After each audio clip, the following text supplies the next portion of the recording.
واي كلب هيخوض في عرضه وهينتهك حرمته وهو ميت انا مش هسيبه. واخرهم الكلب اللي اسمه كريم كراته زي ما كان دكتور ضياء مسميه، مثلهم كمثل اكل الجيفه، بتخوض في عرض رجل ميت يا كلب انت او غيرك. الراجل الزاهد العابد اللي لما كان يروح يصلي الاقيه بيغطي وشه بالشال، اقول له بتعمل كده ليه؟ يقول لي حياء من الله. اللي في مره اللي لما بيصلي بقعد اسمع صوت نحيبه وبكائه في صلاته، اللي من اول ما يتوضى لحد ما يدخل على ربنا يقيم صلاته كان حصل له منتال بلوك، مش شايف ولا سامع، هو بس بيتهيأ لدخوله في الصلاه. الراجل اللي زهد في حياته في اخر ايامه، اللي كان عايش للعباده ولله بس، كان مستشعر وجود الله في كل خطوه بيخطوها وفي كل كلمه بيقولها وفي كل فعل. وانتم من حقكم دلوقتي تعرفوا الكلام ده وتعرفوا مين الراجل ده. يمكن هو عايش استحاله كان يقول حاجه زي دي او حد يقول حاجه زي دي، ومن حقه عليا اللي انا اقولها، لان انا فعلا ما استوعبتش الحاجات دي غير بعد موته. في مره كنت انا بصلي في الاوضه فلقيته بيناديلي، بيقول لي افتحي البلكونه كده، ففتحت البلكونه لقيت فيه مطره والجو ما كانش شتاء ولا حاجه وما جاتش تستدعي ان يبقى فيه ان السما تمطر او كده.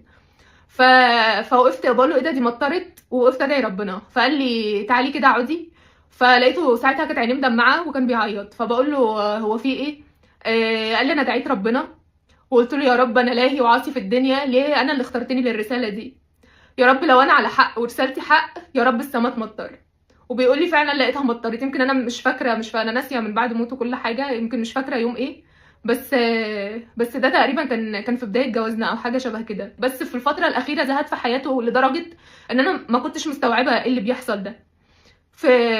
وفي مره تانية كنت معاه فلقيته شهد الشهادتين. فبيقول لي مش معنى ان انا اتولدت مسلم وان انا على دين الاسلام اني مش بعد ما فهمت انا دوري ايه في الدنيا وان عليا دين وان المفروض اعمل ايه لله وان المفروض انصره اني ما شهدتش الشهادتين. كان طول ما هو متواجد في البيت كان مشغل القران على طول، والاقيه بيناديني ويقول لي تعالي اسمعي ويقعد يفسر لي القران. كان سبحان الله لما كان يجي يصلي كنت بلاقيه منكسر وعمال يبكي وصوت نحيب انا سامعاه من بره. مجرد ما يخرج من صلاته كنت بلاقيه وكانه اسد في قول الحق، ما بيخافش حد ومش شايف حد قدامه غير انه ينصر ربنا بس. هو ده الراجل اللي انتوا بتطعنوا فيه؟